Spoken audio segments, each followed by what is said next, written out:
Una de las formas en la que los fondos de Venture Capital apoyan a las startups de su portafolio es a través de alianzas.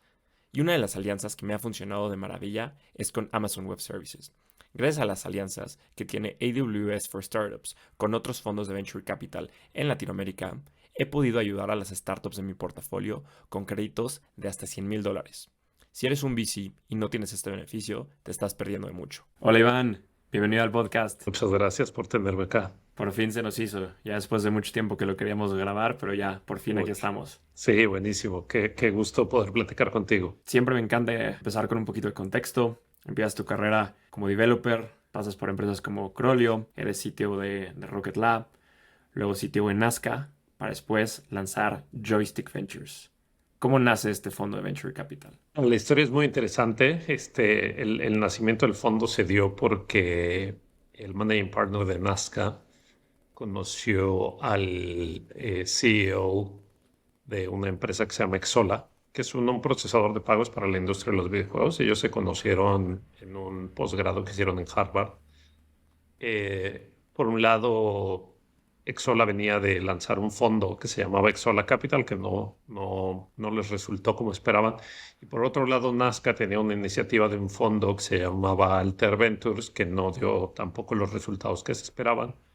Entonces se juntaron, hablaron cada uno de sus experiencias pasadas de cada uno de sus fondos en la industria de los videojuegos, porque los dos fondos hacían básicamente la misma cosa y dijeron, bueno, ¿qué tal que volvemos a intentar? Entonces, en este nuevo intento, siendo yo CTO del fondo de Nazca, yo hablé con Héctor y le dije, mira, yo la verdad es que creo que mi siguiente paso profesional para mí sería ser el managing partner de un fondo. Este nuevo fondo me iría muy bien porque me encantan los videojuegos y me gustaría aprender mucho de la industria y obviamente todo lo que aprendí estando en Nazca me serviría para dirigirlo. Héctor me dio la confianza para llevar eso y bueno, hoy estamos aquí con un fondo levantado y con 14 inversiones hechas después de 3 años. Antes de meternos de lleno a Joystick, quiero Sí. entender qué hace un CTO en un fondo de Venture Capital. O sea, ¿qué hacías como CTO en Nazca? Claro, mira, hay muchas cosas, como bien lo sabes, todos los equipos de los fondos de Venture Capital son equipos compactos cuyas responsabilidades son variables a lo largo del tiempo, ¿no? Entonces yo llegué a Nazca en principio para ayudarle a Héctor, porque en ese momento estaba Héctor y solamente un analista, eh, ayudarles a tomar decisiones de inversión desde una perspectiva técnica.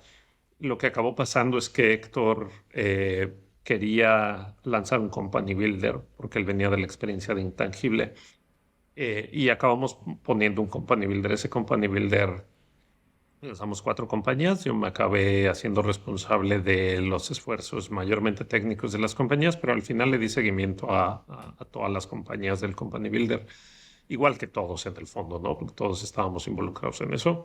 Entonces, me tocó estar muy, muy de cerca con estas compañías, operando. Las compañías fueron Urban, True Home y otra compañía que se llama Crece, que acabamos vendiendo todas las compañías y una más que acabamos cerrando, pero la verdad es que tuvimos muy buen resultado en términos financieros del Company Builder y aprendí muchísimo trabajando con los founders, ¿no? Estando con ellos, ayudándoles a contratar. Ese fue un periodo de más o menos 3 años, yo creo.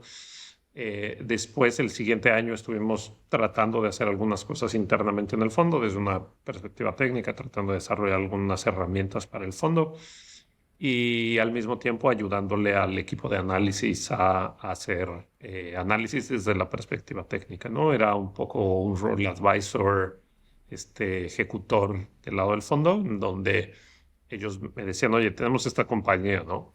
Nos aventaron todos los términos de marketing posibles. ¿Es cierto que pueden hacer eso o no? Entonces, este tipo de validación fue la que yo aportaba en mi tiempo en el fondo. Y obviamente todas las iniciativas que podían salir, también yo hacía análisis con el equipo y veíamos cuáles podrían ser los siguientes pasos para algunas de las compañías del fondo, ¿no? Si tenían necesidades de arquitectura, contratar o extender el equipo no técnico, necesidades de producto, yo estaba ahí siempre para ayudarle y darle soporte a las compañías, ¿no?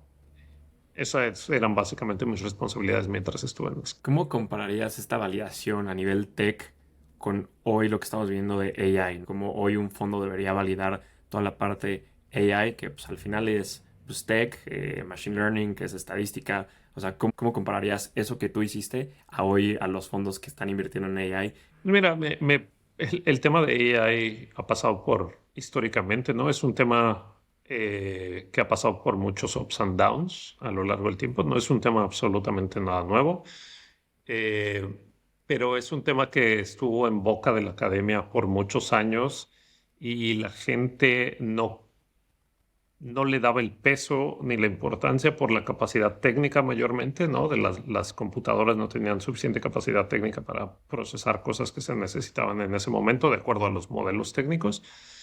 Em, y de tu pregunta, me parece súper necesario tener a alguien que pueda validar o un equipo que pueda validar todos los temas del AI, ¿no? Es muy fácil hacer cosas en términos técnicos, ¿no? Sin saber qué es lo que está pasando. Por ejemplo, todos los modelos tienen un sesgo. Todos los modelos de inteligencia artificial tienen un sesgo. ¿Eso qué quiere decir? Quiere decir que dependiendo de el tipo de datos con el que entrenes los modelos, pues eso es lo que te va a dar. El AI no es otra cosa más que repetir algo que ya existe de una forma diversificada. Pero la diversificación en los modelos de AI tienen un límite y alguien tiene que asegurarse que hay diversidad. Digo, no sé si te acordarás, pero hace unos 3 años Google salió con su Pixel Phone 4, creo, me parece, o 5, y los colores de las personas de color eran café claro, ¿no? Entonces toda la gente se quejó de eso. Y ese es un tema recurrente en el que tiene que haber alguien validando que los modelos hacen lo que tienen que hacer, ¿no? Por ejemplo, en términos financieros, si tienes sesgo en un modelo de AI financiero, vas a tener algún tipo de problema, ¿no? Vas a tener un sesgo en el tipo de clientes o en el tipo de outcome. Entonces, definitivamente tiene que haber alguien que diga, sabes que este modelo tiene un sesgo y está bien que tenga un sesgo, pero tenemos que estar conscientes que este es el límite de este modelo. Entonces, a mí me parece crítico que todos los fondos, idealmente, ¿no? No me estoy vendiendo ni hago consultoría para fondos, pero idealmente deberían tener a alguien que les ayude a hacer este tipo de validaciones, ¿no? Me parece crítico y necesario para la sociedad, ¿no? Queremos avanzar como sociedad desde una perspectiva más humana y no podemos dejar de lado la capacidad humana de evaluar situaciones, inclusive si hay modelos de inteligencia artificial que automatizan mucho del proceso. ¿Cómo relacionas AI con videojuegos? O sea, ¿crees que hay una intersección? ¿Cómo se ve esta intersección? ¿Y tú cómo lo ves desde un rol de inversionista en este tipo de empresas? Hay muchas perspectivas que te podría hablar de esto, ¿no? Yo estoy muy involucrado, obviamente, en la industria de los videojuegos desde adentro. Hablo con estudios independientes, sobre todo el tiempo. La gente que hace arte naturalmente creo que tiene un rechazo a cosas que automatizan cosas, ¿no? Por ejemplo, para ponerte un ejemplo, cuando le dices a alguien que no va a tener que preocuparse por hacer algunos modelos de su juego, sienten que les estás quitando el alma de alguna manera, ¿sabes? En el momento en el que le dices, no, pero no te preocupes porque esto va a estar automatizado, mucho del proceso creativo viene de pararse con pared y decir, ¿sabes qué? Este diseño no funcionó, este modelo no me gusta, no me gusta este texto. Cuando le dices que alguien más lo va a hacer por ti, inmediatamente hay un rechazo. Entonces, desde la perspectiva interna de los creadores de contenido, en este caso los desarrolladores de videojuegos, hay un rechazo, ¿no? Te lo puedo decir con todas las de la ley, hay un rechazo, la gente no quiere explorar uso de AI para este tipo de cosas. Como todo o todas las industrias, también hay límites de eso, ¿no? Me acuerdo cuando lanzaron QuickBooks, ¿no? Los contadores temblaban y decían, bueno, pero voy a perder mi trabajo. Pues no, ¿sabes? O sea, eso no es la realidad. Son herramientas que ayudan a facilitar el día a día y que hacen la vida más fácil en ciertos aspectos, pero no son la solución de todos los problemas, definitivamente. Entonces, donde yo veo la intersección de AI y videojuegos es darle a los creadores de contenido herramientas que les permitan iterar mucho más rápido, ¿no? Hoy, por ejemplo, para que de repente un diseñador cree un modelo, ¿no? de un personaje. Bueno, le puede tomar una semana, a lo mejor con AI le puede dar 750 versiones, toma una de esas versiones y finaliza el modelo él mismo, ¿no? Textos parecido con ChatGPT, ¿no? Puedes crear diferentes versiones de texto. Entonces creo que hay un valor ahí en tener opciones y creo que esa es la mejor forma de verlo, ¿no? Es una herramienta más en el arsenal de herramientas, así como Adobe hace 40 años lanzó con Apple, hoy a lo mejor hay una herramienta de AI que te permite iterar mucho más.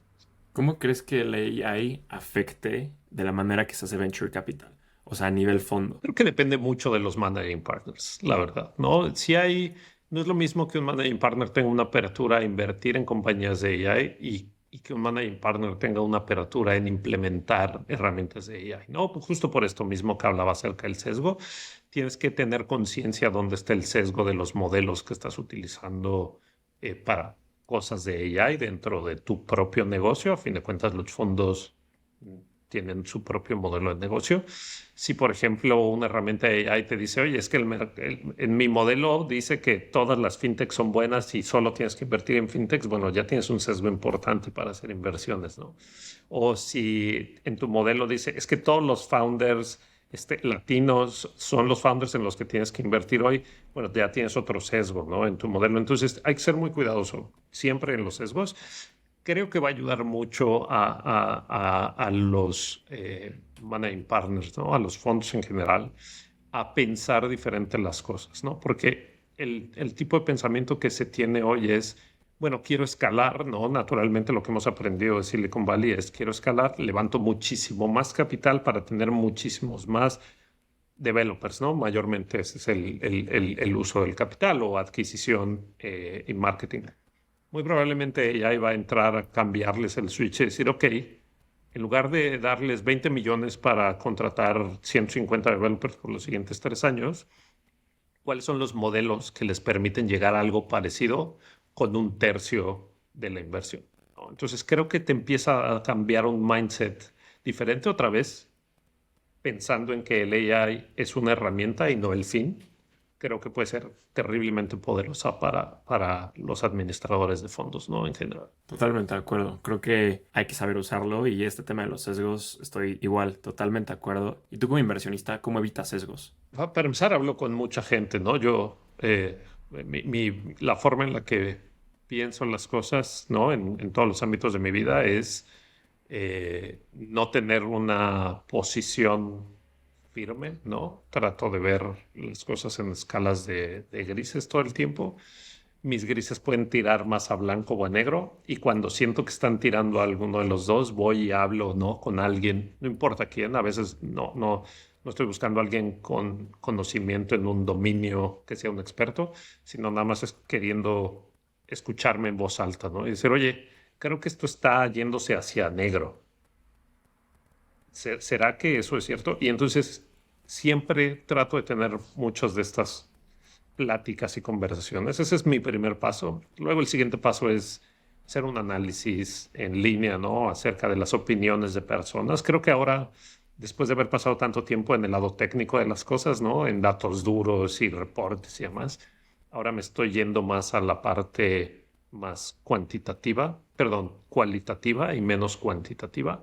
Entonces estoy tratando de entender mucho más los propósitos, de dónde vienen las motivaciones de la gente, porque la gente toma las decisiones que toma.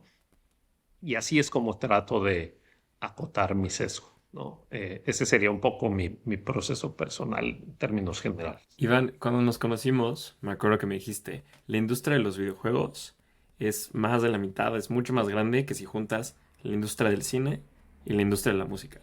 O sea, ¿qué tan Sí. grande es esta industria a nivel global y a nivel LATAM, ¿no? Bueno, sé que inviertes global, pero ¿cómo ves tú la industria de videojuegos a nivel LATAM? Ese número a todo el mundo le sorprende, ¿no? Si tú sumas el tamaño de la industria de la música, que son como 60 billions, y luego sumas el tamaño de la industria del cine, que son como 90 billions, eh, eso es casi la mitad del tamaño de la industria de los videojuegos, ¿no? Y hay muchas razones por las que esto ha podido ser así. La principal es distribución. En las otras dos tienes agentes que permiten o no permiten que haya distribución. En el caso de la música, bueno, eso ha cambiado con Spotify y Apple Music y Tidal y todo lo demás. Entonces ahora de todas maneras hay gatekeepers en la distribución. En el cine hay gatekeepers que son otra vez plataformas de streaming y también los cines. A diferencia de eso, alguien aprueba tu contenido para esas plataformas, ¿no? Mayormente.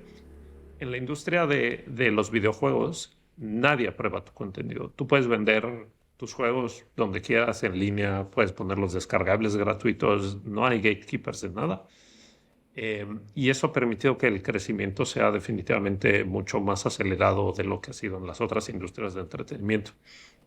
Para el tema de LATAM juega un papel muy importante, sobre todo en la parte de mobile, ¿no? LATAM es el segundo mercado más grande en mobile después de Asia, lo cual es impresionante porque el 50% del valor de la industria viene de mobile, que ha ido desacelerando y le ha dado paso a PCs y consolas un poco más en los últimos años, pero el 50% viene de mobile. Bueno, de ese 50%, alrededor del 25% es del TAM. Entonces es uno de los mercados más grandes para mobile. Hay muchas compañías que recientemente han abierto oficinas en México o en Brasil, ¿no? Sobre todo de China o de Corea, ¿no? Que están abriendo oficinas porque hay cierto estancamiento en Asia y se están dando cuenta que en América Latina hay muchísima oportunidad. Entonces, esa es una. Y la otra es, bueno, hay mercados cautivos muy importantes para ciertas compañías. Por ejemplo, México es un mercado cautivo para Xbox, eh, y Brasil es un mercado cautivo para Nintendo. Entonces, hay un valor muy importante en términos de mercado. Todavía estamos en pañales en términos de producción, ¿no? En muchos países, incluyendo México, ¿no? Desafortunadamente hay mucha piedra que picar, pero bueno, eso también nos da a pensar que hay mucha oportunidad todavía por delante en América Latina. ¿Qué se necesita para que América Latina sea un país que produzca videojuegos? Esta es una pregunta que yo me hacía hace unos buenos casi 12 años, ¿no? Cuando empecé a ver estos temas de emprendimiento en México, y yo decía, ¿qué se necesita para que haya para que haya startups como los que hay en Silicon Valley, Estados Unidos, Europa, etcétera? Y bueno, creo que lo principal que se necesitaba era expertise, ¿no? Que hubiera founders, CTOs, CMOs que tuvieran experiencia para ejecutar y dar resultados. Creo que eso es lo más importante. Y no fuera solamente algo que estuviéramos haciendo en nuestro tiempo libre, ¿no? O sea, crear compañías es un trabajo de tiempo completo, todos lo sabemos, pero de repente se sentía como, bueno, voy a lanzar una compañía porque en Estados Unidos están haciendo algo parecido y voy a ver si pega, ¿sabes? El mindset cambia. Necesitamos gente más experta, con más seniority, con más experiencia, que ejecuten estas cosas. Lo mismo que pasó en startups, en temas 100% de compañías de tecnología, creo que es lo que tiene que pasar particularmente en México. No es que en México no se hagan juegos. Con todo respeto, la calidad de los juegos mexicanos no se compara con la calidad de los juegos de afuera, no porque sean malos, sino porque es un mercado 100% global. Aquí no compites contra el Oxxo de la esquina, ¿no? Que también es muy fuerte, pero compites contra los juegos que se crean en los países más importantes del mundo: Japón, Suecia, España, Dinamarca, Alemania, Estados Unidos. Entonces, inmediatamente el nivel de competencia es más alto.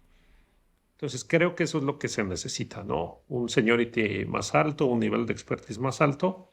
Y cuando esta profesionalización se dé, creo que las cosas van a despegar muy rápido.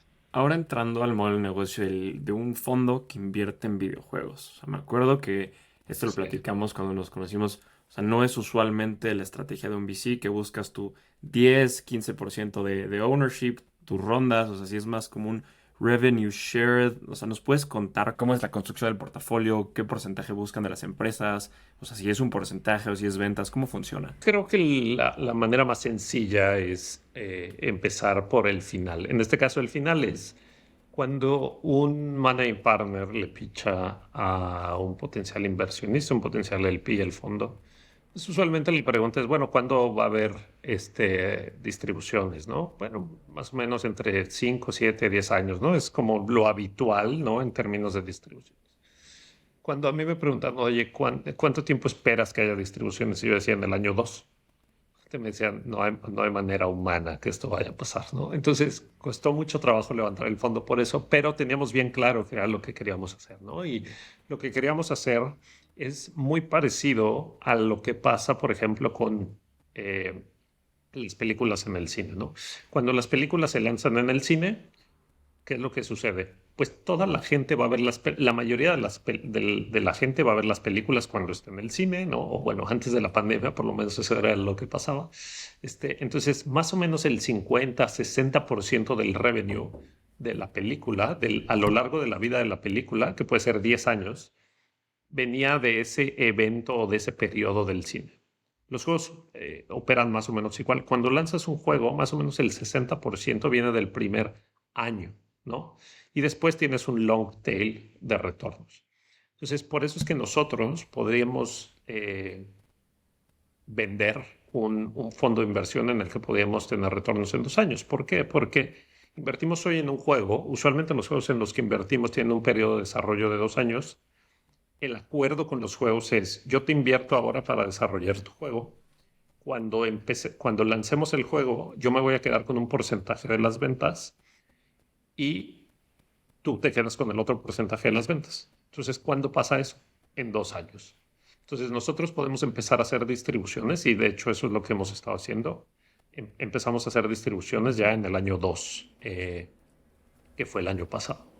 Entonces, hemos estado haciendo distribuciones cada Q por los últimos casi 9 meses y vamos a seguir haciendo distribuciones a lo largo de la vida del fondo. Obviamente hay unos incrementos de distribuciones cada vez que lanzamos un juego y por eso es muy importante tener un portafolio interesante de juegos distribuidos a lo largo del tiempo, ¿no? Entonces, este es un modelo que es completamente diferente a lo que el venture tradicional se enfoca. Y una manera también de entenderlo es, a diferencia del venture tradicional donde quieres pegar un home run, ¿no? Sabes que de tus 10 compañías, ¿no? Una va a ser la que te va a devolver el fondo y luego todas las demás van a ir más o menos bien. Bueno, más o menos. Nosotros lo que queremos, en lugar de pegar home runs, una de 10, queremos pegarle hits a las 10. ¿Eso qué quiere decir? Bueno, vamos a hacer nuestra lana, ¿no? Nuestra inversión. Y vamos a hacer una o dos veces nuestra inversión encima de lo que invertimos originalmente. ¿Eso que nos va a dar? Bueno, nos va a dar un promedio de 3 veces el retorno, el tamaño del fondo. Esas son nuestras expectativas y la forma de llegar ahí es diferente de lo que haría un fondo, ¿no? Nosotros vamos por consistencia, ¿no? Queremos que todos los juegos hagan dinero cada vez que los lanzamos, mientras que en un fondo de venture capital tradicional esperas que una o dos de las inversiones que haces te hagan el fondo. Sí, es un juego de hits y no de home runs. Y normalmente este porcentaje de ventas, o sea, en cuánto ronda o depende de la negociación, depende mucho del ticket que inviertas, o sea, qué porcentaje de ventas hacen que llegues tú a, no sé, si invierto $100,000, ok, me vas a dar el 40% de las ventas, yo proyecto que vendas tal y esto me vas a dar mi 2 3x, o sea, ¿cómo es esto? Nosotros tenemos ya modelos que diseñamos que han sido validados con los lanzamientos que hemos tenido de los juegos del portafolio, que nos han permitido estar muy cerca de las expectativas que teníamos. Bueno, al principio muy lejos y ahora mucho más cerca.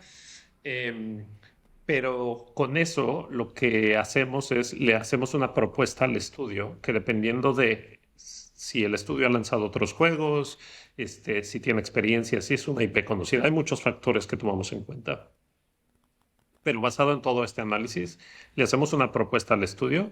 No te doy un número en particular porque cada deal es diferente, pero lo que queremos al final es ser partners del estudio para ese juego. Entonces, al final, lo que acordamos es compartir el revenue 50 y 50. 50% el fondo, 50% el estudio, ¿no? Ese sería básicamente el modelo de negocio. Nuestro objetivo final es compartir el revenue 50-50, ¿no? Y bueno, por ese 50% nosotros también, que este es otro tema adicional del fondo que los fondos de Venture Capital no hacen, nosotros también operamos. Somos un poco más cerca de un fondo de private equity en el que estamos operando la inversión desde una perspectiva comercial.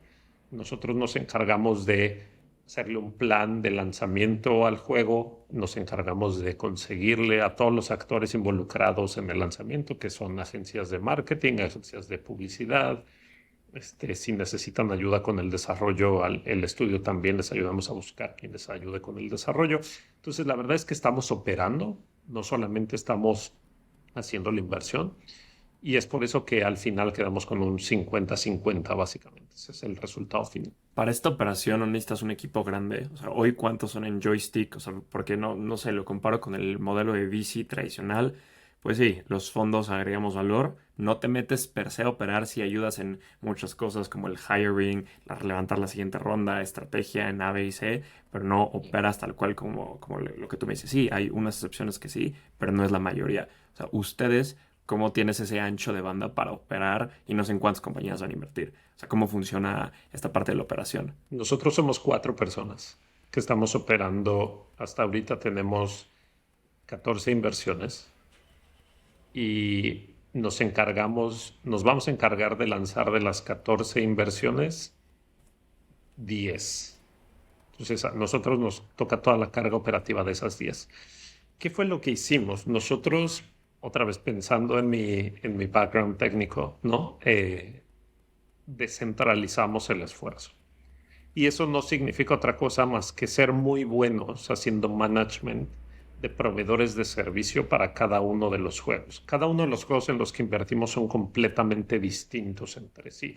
Son diferentes géneros, así como tenemos juegos como Mario Bros, tenemos juegos como Call of Duty de disparos, tenemos juegos de cualquier tipo de género. Entonces, nosotros lo que hacemos es, en principio, encontrarle las mejores agencias a cada juego. Dependiendo del género, hay agencias que tienen más experiencia que otras para ese género. Le encontramos la mejor, lo socializamos con el estudio de desarrollo y al final empezamos a trabajar con estas agencias. Diseñamos un modelo, nuestra CMO, Marcela Torres, diseñó un modelo en el que tenemos una estructura con la que controlamos cada uno de las necesidades y operaciones de cada uno de los juegos. Y el equipo interno nos encargamos de coordinar y asegurarnos que cada uno de los actores involucrados básicamente hace el delivery que le toca hacer. Entonces, así es como hemos podido hasta ahora hacer la ejecución de todo esto, ¿no? Claro, conectan con este tipo de agencias que pues ya son expertos haciendo este tipo de cosas. ¿Y Exacto. cómo se ha comportado su distribución? La distribución me refiero a las inversiones por regiones, ¿no? O sea, han entrado más a Asia, Europa, Estados Unidos, Latam. Mira, de todas las inversiones que tenemos ahora en el portafolio, 11 están en Europa, 2 están en Estados Unidos y una está en Australia. Eh, que tengamos 11 en Europa ha sido fortuito, no, la verdad es que no lo decidimos así. Creo que hay una combinación de factores muy interesante en Europa, que es la calidad es tan alta como en Estados Unidos, por ejemplo, pero el costo es más bajo, ¿no? Entonces, hay un beneficio para todos los involucrados en ese sentido, porque nosotros podemos invertir un poco más de dinero en el desarrollo o en el marketing de un juego comparado con una inversión de Estados Unidos y todos están beneficiados. Si invertimos más en la producción, el juego puede quedar mejor. Si invertimos más en el marketing, tenemos más ancho de banda para comercializarlo.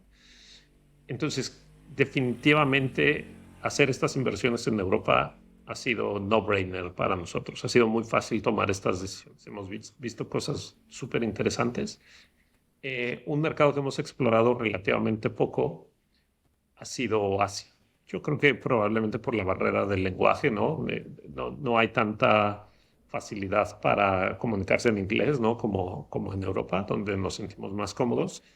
Pero hay oportunidades muy impresionantes, ¿no? Que están viniendo de Asia, sobre todo de China, Corea. Hemos visto cosas muy impresionantes, Indonesia inclusive, y bueno, Japón obviamente, pero hemos visto cosas muy, muy interesantes también de esos mercados. Iván, al momento de levantar el fondo, me pongo a pensar, ¿no? Y lo mencionabas hace rato, pues es un bicho diferente para el LP. Dices, una distribución en 2 años, voy a invertir en videojuegos, no tengo un porcentaje de la compañía, no la vendo al año 7, al año 10.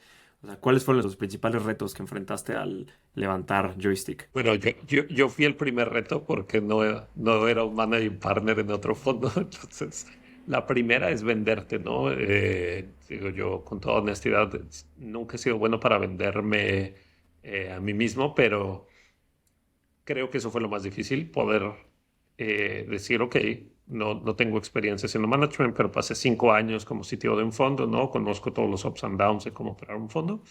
Entonces, ese creo que fue el primer reto, ¿no? Fue la parte más difícil, poder encontrar una manera en la que pudiera comunicar eso de una forma correcta. Otra cosa que también impactó muchísimo fue, pues este es el primer fondo, ¿no? No solo mi experiencia en un fondo no era directamente como un analista o como un principal o como managing partner, obviamente, sino este es mi primer fondo, efectivamente. Entonces, first time fund, first time manager, fue complicadísimo. Y luego, ¿no? Viene la capa del modelo de negocio y la industria, ¿no? Porque siempre hablar de videojuegos es como, es para niños, sí he visto que está creciendo, pero debe ser como el cine o la música. Y la verdad es que, bueno, no es nada como eso, pero esas fueron las dificultades principales, ¿no? El modelo de negocio era fácil de entender, difícil de creer, ¿no? Era como, tú me estás diciendo que voy a poner mi dinero hoy y en 2 años me vas a empezar a pagar mis inversiones. Sí, no te creo, ¿no? Entonces, tuve que luchar mucho contra eso. Encontré maneras distintas de comunicarlo y fui haciendo, pues obviamente en los pitches son el único momento en donde realmente puedes experimentar. Y conforme fueron cambiando los pitches, fui encontrando mejores maneras de explicar cómo esto era posible. Y las preguntas habituales no dejaron de ser habituales. Oye, ¿qué pasa si el estudio se retrasa? Pues se retrasa, ¿no? O, bueno, pero tienes que invertir más. Pues sí, tenemos que invertir más. Entonces, este tipo de incertidumbre a mucha gente le parecía muy difícil de digerir, pero ya habían invertido en fondos de venture capital, ¿no? Donde las empresas de repente tienen que levantar algunos bridges porque se quedan sin dinero, ¿no? O les hicieron un down round porque no llegaron a los resultados que esperaban, ¿sabes? Se parecen mucho, pero era muy difícil comunicarlo al principio y conforme fue pasando el tiempo pude encontrar todos estos símiles en donde yo decía, oye, ¿estás invirtiendo en un fondo de Venture Capital? Sí. Pues mira, en los fondos de Venture Capital y en las inversiones de las compañías de Venture Capital pasa que no llegan a la evaluación, tienen que hacer down rounds, necesitan bridges. Imagínate que es lo mismo, ¿no? Entonces, eso fue haciendo que la conversación fuera mucho más digerible y poco a poco, ¿no? Fuera abriendo mucho más apertura para poder decir, ¿sabes qué? Bueno, voy a creer en ti y en tu modelo de negocio rarísimo que nunca había visto en un fondo de Venture Capital y voy a darle una oportunidad, ¿no? Y la verdad es que los inversionistas están tan contentos, ¿no? Que tengo que darte la noticia que me pidieron que, inaudito, abriera una ronda de aumento de capital solo para los inversionistas actuales. Entonces, estamos justo en ese proceso, pero estoy muy contento de que eso vaya a pasar, ¿no? Me están dando aún más confianza gracias a los resultados que hemos tenido. Wow, felicidades. Oye, Sí. y sobre, hace poco leía, bueno, hace creo que fue como un año, año y cacho, que A16Z levantó un fondo enfocado en games. ¿El modelo Sí. de negocio es el mismo o ellos sí siguen más el VC tradicional? No, ellos siguen el modelo de negocio tradicional, o por lo menos en el momento en el que lo levantaron. Cuando lo levantaron fue justo antes del breakdown de cripto. Creo que uno de sus principales objetivos era empezar a invertir en crypto games, ¿no? Porque ese era el founder, el managing partner del fondo estaba muy enfocado en cripto. Claramente eso no pasó. Entonces creo que acabaron invirtiendo como un VC tradicional, ¿no? Definitivamente es un modelo complicado, ¿no? Invertir en equity en compañías de videojuegos, por lo menos en mi experiencia, porque muchos de los desarrolladores de videojuegos es gente creativa, ¿no? Y las industrias creativas son difíciles cuando no quieren tener esta escalabilidad que una compañía de tecnología quiere, ¿no? Entonces no es lo mismo que le inviertas hoy a un equipo de 5 y le digas, ¿sabes qué? Voy a invertirte 5 millones para que crezcas la compañía y el estudio, así.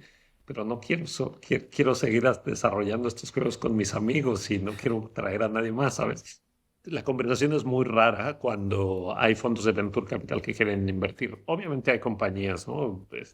Que han levantado rondas de capital porque quieren expandirse y es un modelo completamente distinto, pero el 80% de los estudios de desarrollo no están muy interesados en recibir inversión para su estudio y naturalmente se mueven hacia inversión en el proyecto, que es lo que nosotros acabamos haciendo, ¿no? Entonces, todo esto de A16Z, no sé qué estén haciendo, pero creo que inicialmente querían fondear Crypto Games, que, bueno, no están yendo a ningún lado en este momento.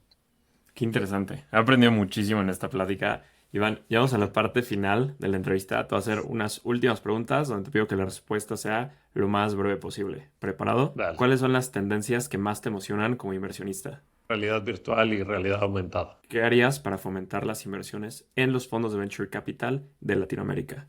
Que vuelvan a pensar en las oportunidades como empezaron a pensar en ellas hace 10 años, pero en los nuevos modelos de negocio que tenemos ahora como videojuegos. ¿Generalista o especialista? Especialista. ¿Qué consejo le darías a un first time fund manager? No dejes de pichar.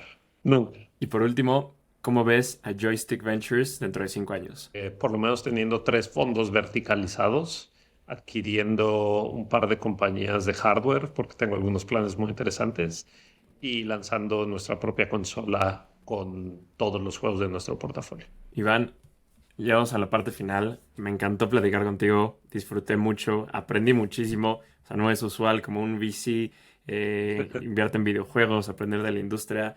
Muchísimas, muchísimas felicidades por todo lo que has hecho. También por este fondo, por lanzarte el tema de gaming. Muchas, muchas felicidades y gracias por el tiempo. Al contrario, te agradezco a ti el espacio y a la orden para lo que se necesite.